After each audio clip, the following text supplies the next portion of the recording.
오늘 말씀의 주제가 용서와 권면이거든요.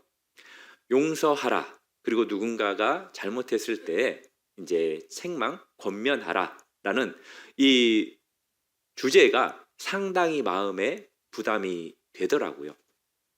아마 우리 성도님들도 오늘 본문의 말씀을 듣다 보면 자기 자신이 아닌 다른 사람을 생각할 확률이 좀 높겠구나라는 생각을 합니다. 그런데 말씀이 나에게 주어지지 않고 다른 사람을 생각하게 한다면 그것은 하나님께서 기뻐하지 않을 거라고 생각해요. 왜냐? 지금 이 시간 말씀하시는 것은 하나님께서 누구에게 하시는 말씀이기 때문이죠. 나 자신입니다. 우리 성도님들이 이 시간 이 말씀을 다른 사람이 아닌 우리 자신에게 하나님께서 주시는 말씀으로 받기를 먼저 주님의 이름으로 부탁드립니다. 교회에 여러 이유로 인해서 떠나는 성도님들이 생기죠. 최근 조사에 따르면 교회를 떠나는 이유가 여러 가지가 있는데 교리 문제도 아니고 이제 교역자 때문도 아니고 상당히 높은 이유가 대략 70% 정도가 관계적인 갈등 때문에 교회를 떠난다라고 합니다.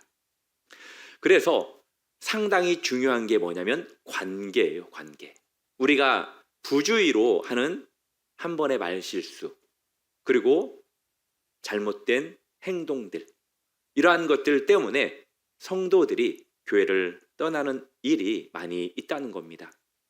예수님께서는 오늘 이 용서와 권면이라는 것을 배제하지 않으시고 오히려 상당히 심각하게 엄중하게 우리에게 말씀하는 것을 보게 되는데요.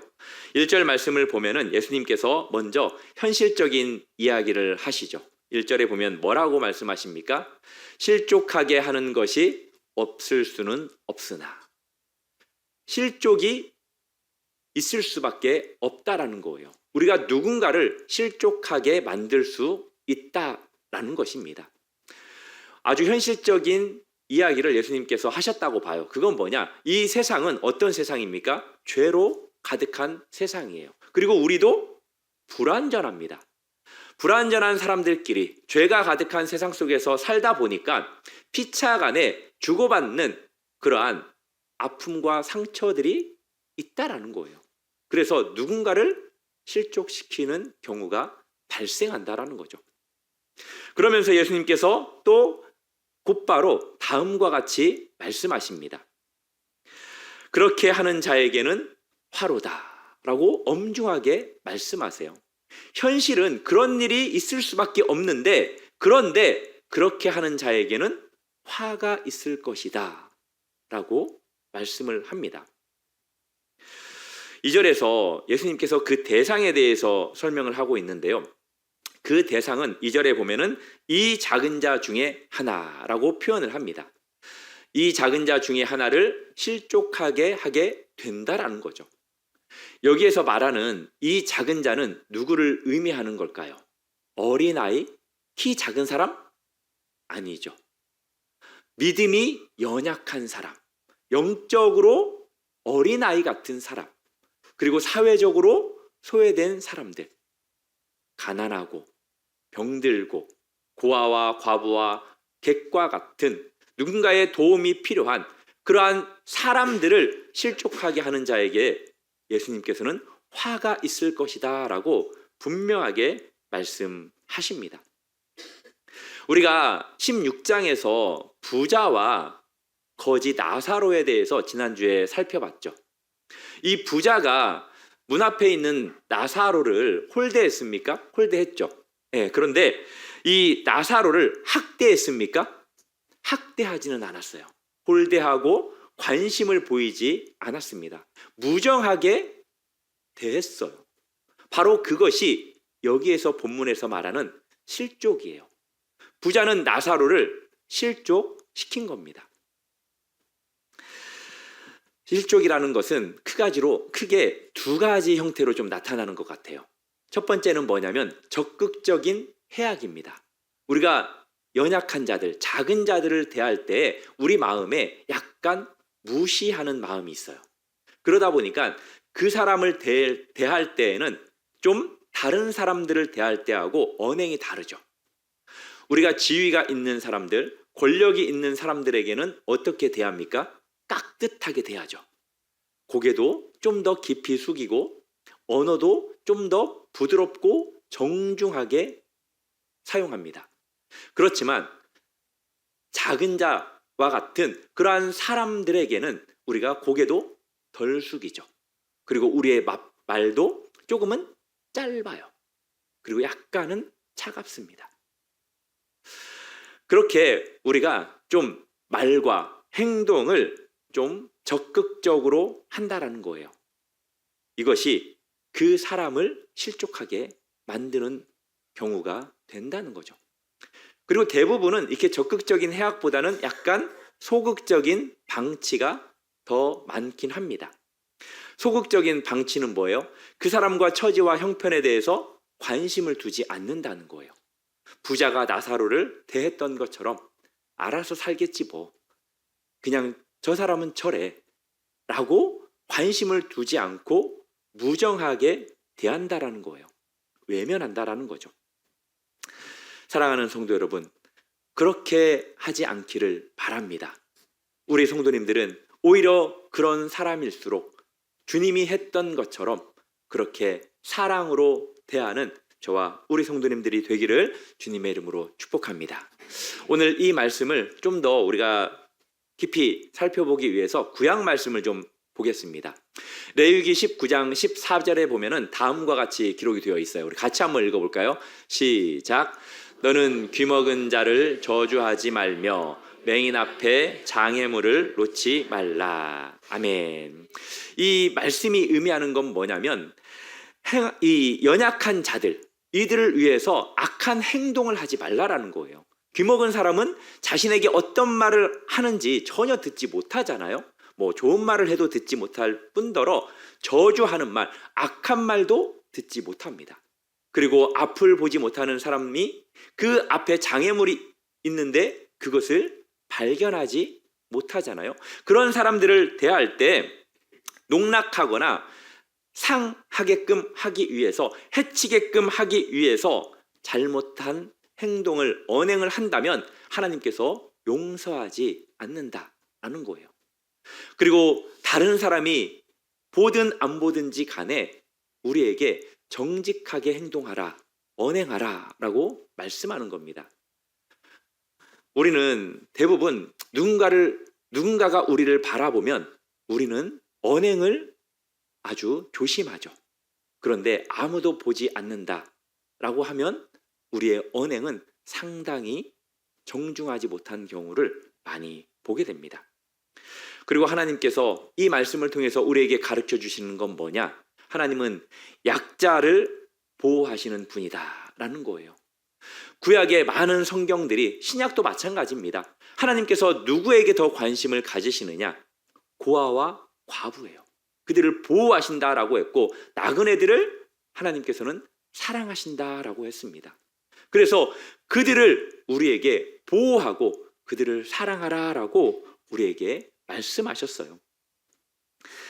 하나님께서는 가난한 자들, 학대받는 자들, 소외된 자들, 이들의 부르짖음을 듣고 계신다라는 사실을 기억하시기를 바랍니다. 그래서 우리가 그들에게 잘못하면 하나님께서 우리를 싫어하시고 미워하실 수 있다라는 거예요. 2절에 보면은 이 말씀에 대해서 아주 강력하게 예수님께서 말씀하십니다. 그가 작은 자 중에 하나를 실족하게 하게 된다면 차라리 연자맷돌에 매어서 바다에 빠져 죽는 것이 더 낫다라고 말씀을 합니다. 연자맷돌 아시죠? 여기 계신 어르신들은 다 아실 거예요. 집에서 이제 맷돌 갈아보기도 하셨죠? 뭐 이렇게 안 갈아보신 것처럼. 예, 저도 옛날에 어렸을 때 갈아봤거든요. 저희 집에 절구통도 있었고 이제 맷돌을 이렇게 갈았는데 저는 이제 이렇게 작은 것만 생각했어요. 그런데 이스라엘에 갔더니 이 연자 맷돌의 사이즈가 보통이 아니더라고요. 화면 한번 띄워주시겠습니까? 저 어린 나귀가 지금 연자 맷돌을 돌리고 있는 모습이에요. 이제 이곳저곳에 많이 있습니다. 저 아래와 위에 이제 이 하나를 전체로 무게로 재면은 수백 킬로그램에서 1톤이 넘는다고 합니다. 근데 저 위에 것은 대략 200kg, 300kg 정도 된다고 해요. 만약에 저것을 목에 메고 바다에 던져지면 어떨 것 같습니까? 집에 우리가 손으로 돌리는 그 맷돌, 그것만 우리 목에 메어 바다에 던져줘도 거의 죽을 확률이 높잖아요. 저걸 맨다면 그냥 죽는다는 거죠. 절대 살지 못한다라는 거예요. 그만큼 하나님께서는 작은 자 하나를 실족시키는 그 일이 매우 큰 죄라는 것을 우리에게 말씀하고 있는 겁니다. 그래서 하나님께서 우리에게 어떻게 하라고 말씀하냐면 너희는 스스로 조심하라 라고 그렇게 말씀을 하고 있는 겁니다. 이 스스로 조심하라 라는 이 말씀의 위치가 상당히 중요합니다. 이 말씀이 1절, 2절에서는 경고와 이제 실족에 대한 이야기를 하시잖아요. 이것과 이제 3절, 4절을 보면은 용서와 책망에 대한 내용이 나옵니다. 여기에 다리 역할을 하는 것이 바로 너희는 스스로 조심하라 라는 거예요. 작은 자를 실족시키지 않도록 너희 스스로 말과 행동, 그리고 너희의 무관심, 무정, 이것을 조심하라는 겁니다. 연약한 이들에게 장애물이 되지 않도록 항상 끼어 있으라는 거예요. 우리 입술에 파수꾼을 세우고 우리 앞에 하나님이 계신 것처럼 코람데오의 삶을 우리에게 살라고 그렇게 말씀하고 있는 겁니다. 그리고 두 번째, 우리가 누군가를 책망할 일이 있을 거예요. 그렇죠? 오늘 분명히 책망을 받고 오신 분도 있을 거고 교회 오면서 누군가를 책망하신 분도 있을지도 모르겠습니다. 만약에 없다면 한 주를 한번 생각해 보십시오. 내가 누군가를 책망했던 그러한 사건들, 그리고 내가 누군가에게 책망을 받았던 사건들.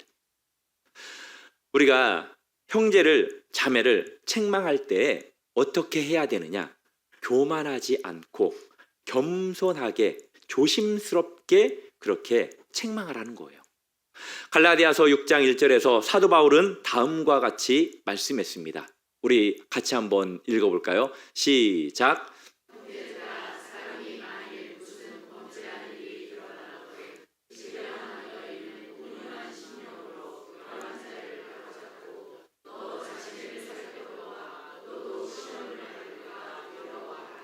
아멘. 우리가 누군가를 책망한 일이 있을 때 어떤 심령으로 하라고요? 온유한 심령으로 하래요. 이제 그를 사랑하는 마음으로. 그리고 또 그 사람을 책망하면서 누구를 돌아보라는 거예요? 우리 자신을 돌아보라는 거예요.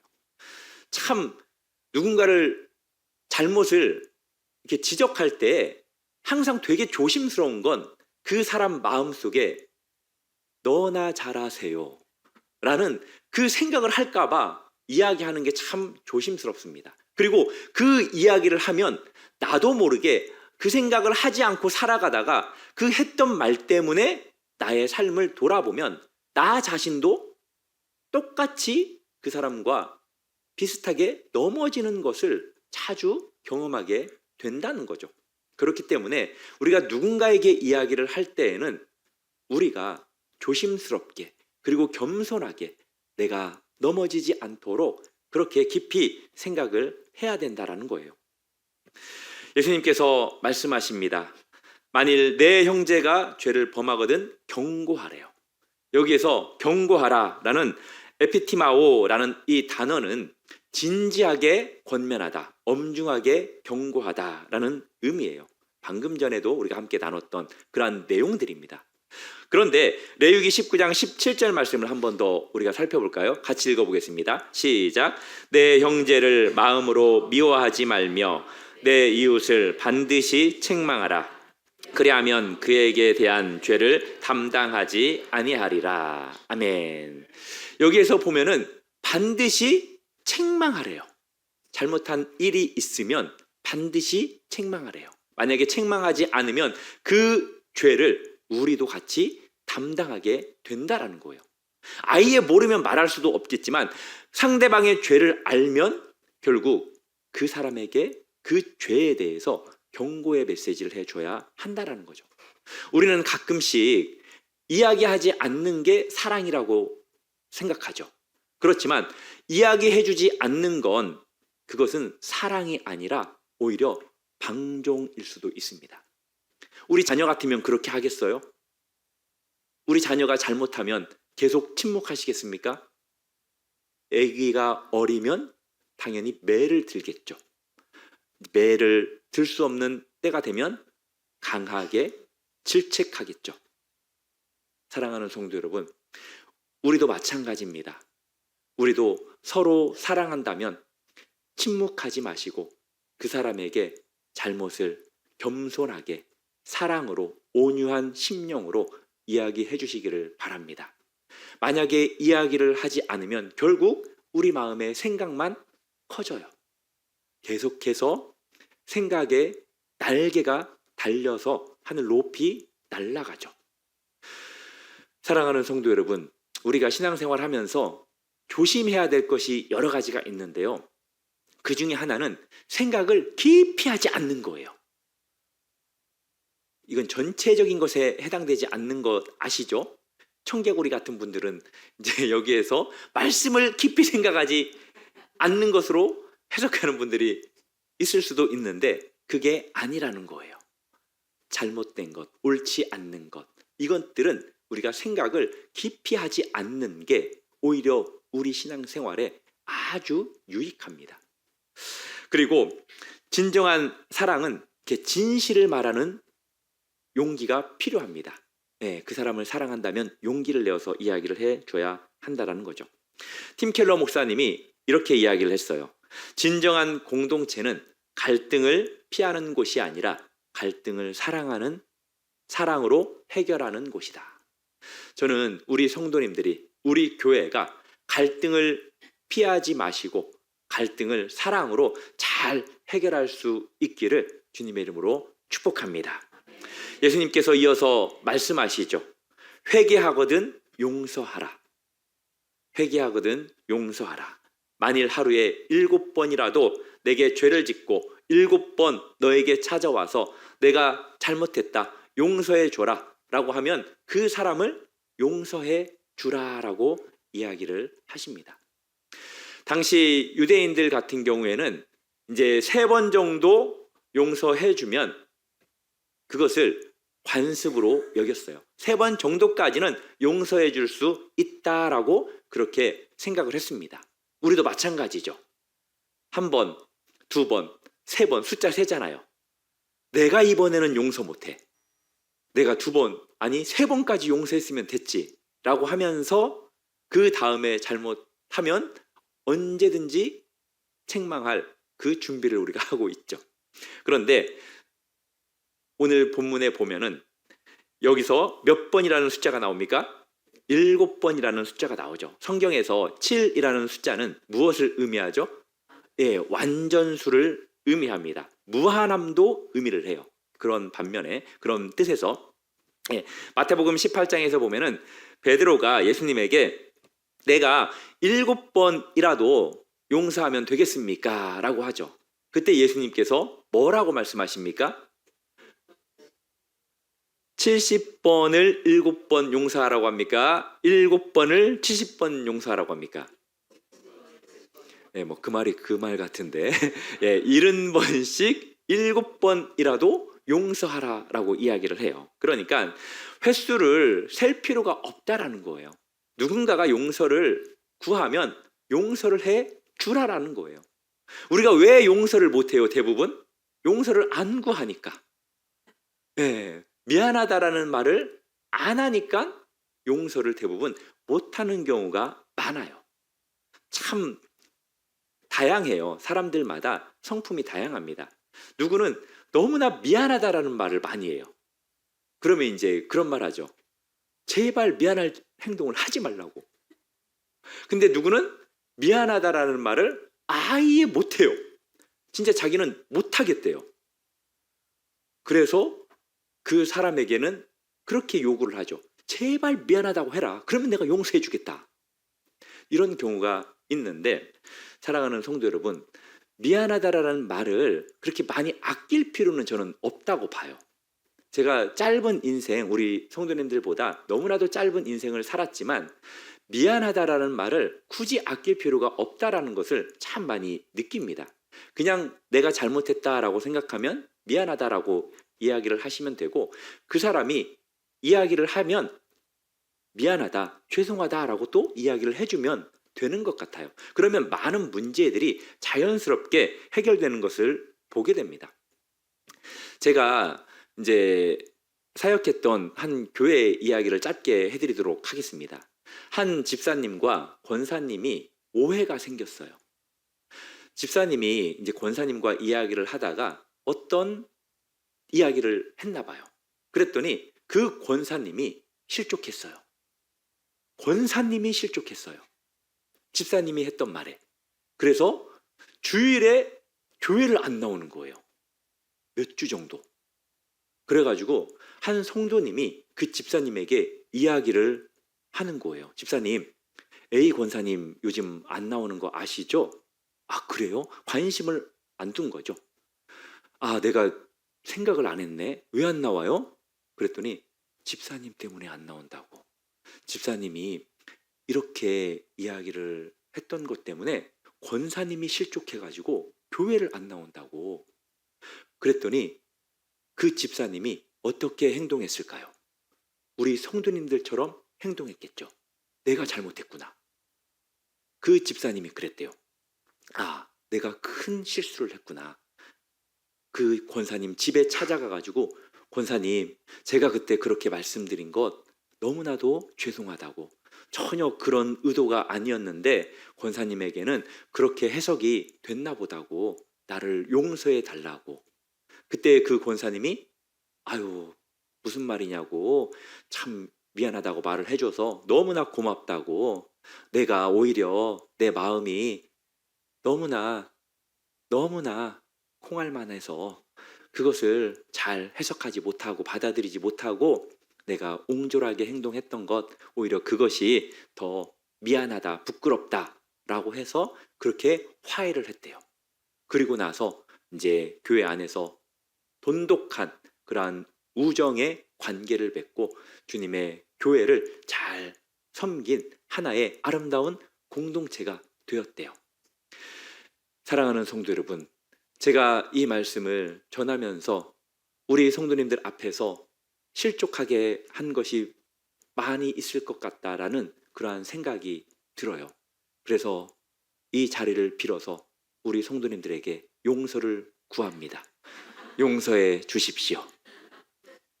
그리고 우리 성도님들도 피차간에 이렇게 아름다운 화해를 통해서 관계를 잘 회복할 수 있기를 바랍니다. 우리가 참 용서한다라는 게 결코 쉽지 않죠. 오늘 보면은 7번 잘못해가지고 하루에 7번 나한테 와가지고 미안하다고 하면 우리 성도님들은 어떠실 것 같아요? 당연히 용서도 하겠지만 한켠에서는 약간 그냥 화가 좀 날 것 같지 않으십니까? 예, 그러실 것 같죠. 참 우리가 인간적으로 누구를 용서한다라는 게 어려워요. 그래서 우리가 누구를 바라봐야 될까요? 맞아요. 십자가에 달리신 예수님을 바라봐야 됩니다. 예수님께서는 우리의 죄를 용서해 주셨잖아요. 누가복음 23장 34절에서 보면은 예수님께서 이렇게 십자가에서 하나님 아버지께 말씀하죠. 같이 한번 읽어볼까요? 누가복음 23장 34절입니다. 없답니다. 제가 안 드렸나 봐요. 저를 용서해 주세요. 제가 읽어드릴게요. 짧으니까. 아버지, 저들을 사하여 주옵소서. 자기들이 하는 것을 알지 못함이니이다. 아멘. 예수님께서는 자신을 십자가에 못 박은 그 사람들을 회개하기도 전에 하나님 앞에 용서해 달라고 그렇게 간구합니다. 사랑하는 성도 여러분, 이것이 우리가 받은 용서예요. 믿으십니까? 우리가 하나님께 원수 되었을 때 하나님께서는 먼저 우리를 사랑하시고 하나밖에 없는 그 아들 예수 그리스도를 보내셔서 우리의 죄를 대신 짊어지시고 십자가에서 죽으시고 피를 흘리게 하셔서 우리의 죄를 용서해 주셨습니다. 사도 바울은 우리에게 이렇게 권면해요. 에베소서 4장 32절인데요. 같이 한번 읽어보겠습니다. 시작. 서로 친절하게 하며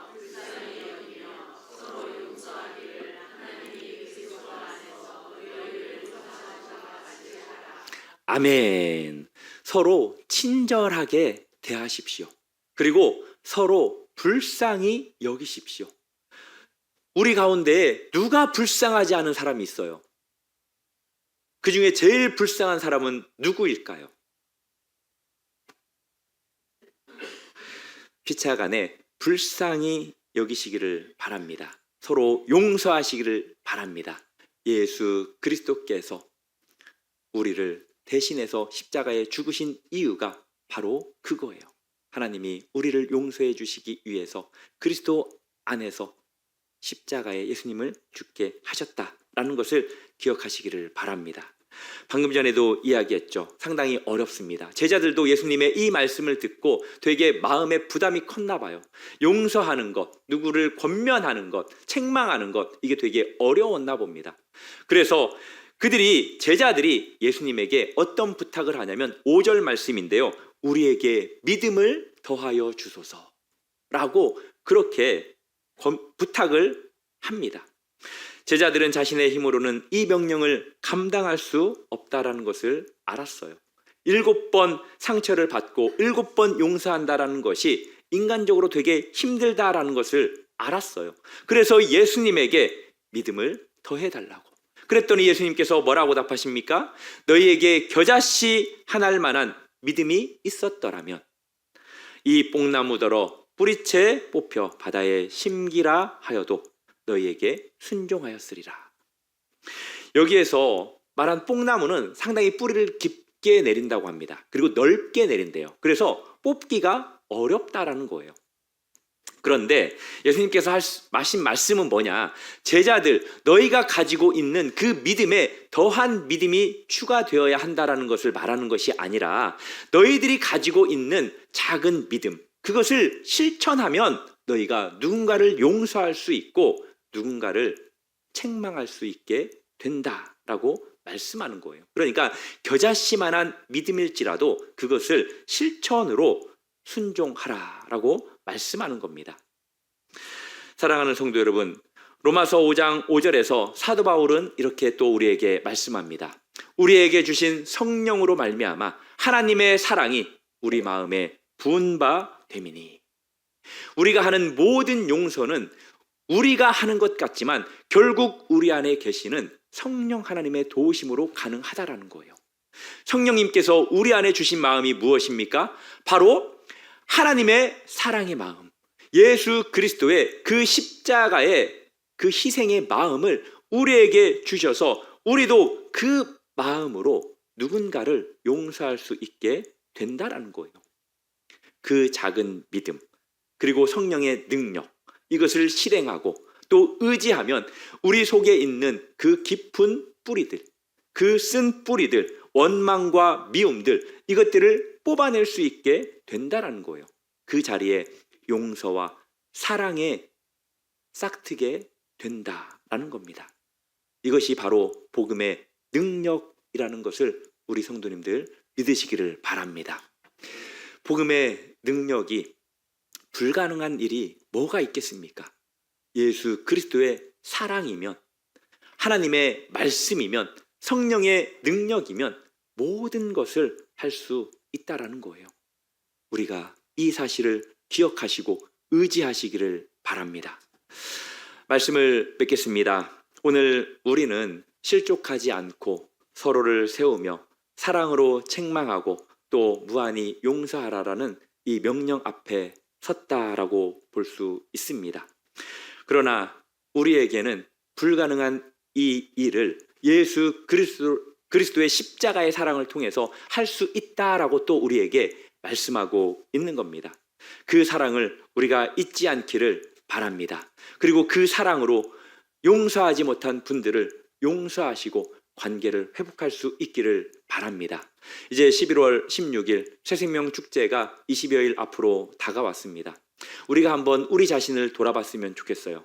다시 한번 우리 가까운 사람들, 우리가 멀리 있는 사람들을 상처 주거나 실족시키는 일은 거의 없어요.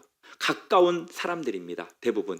그 사람에게 내가 실족을 시켰는지 돌아봤으면 좋겠어요. 그리고 새생명 축제는 우리가 새로운 생명을 얻는 축제이기도 하지만 상처받았던 그러한 사람들과의 관계가 회복되는 그러한 축제가 되었으면 좋겠습니다. 그래서 이 새생명 축제를 통해서 우리가 품은 그 태신자들을 통하여서 관계가 회복되고 상한 마음이 치유되는 그러한 놀라운 은혜가 있기를 주님의 이름으로 축복합니다. 그리고 마지막으로 우리가 어떠한 용서를 받았습니까? 용서받지 못할 용서를 받았어요. 이것이 복음이잖아요. 이것을 믿지 않는 이웃에게 전했으면 좋겠어요. 우리가 태신자를 품지 않았더라도 그들을 위해서 계속해서 주님의 사랑을 증거했으면 좋겠습니다. 그들도 용서가 필요한 사람들이기 때문입니다. 하나님과의 관계가 회복되어야 할 사람들이기 때문이에요. 새생명 축제는 그들에게 복음을 전할 아주 또 다른 좋은 기회잖아요. 우리가 정혜리 권사님을 모시고 우리가 새생명 축제를 합니다. 하나님께서 어떻게 정혜리 권사님을 사랑하셨고 용서하셨고 또 지금도 함께 하시면서 이렇게 복음 전하는 증거로 도구로 사용하는지 그들에게 우리가 보여주었으면 좋겠습니다. 새생명 축제를 통해서 우리가 우리 관계도 더욱더 회복되는 아름다운 정신사랑의 교회 공동체가 되었으면 좋겠고 우리 밖의 영혼들도 구원받는 그러한 놀라운 역사가 일어날 수 있기를 주님의 이름으로 축복합니다.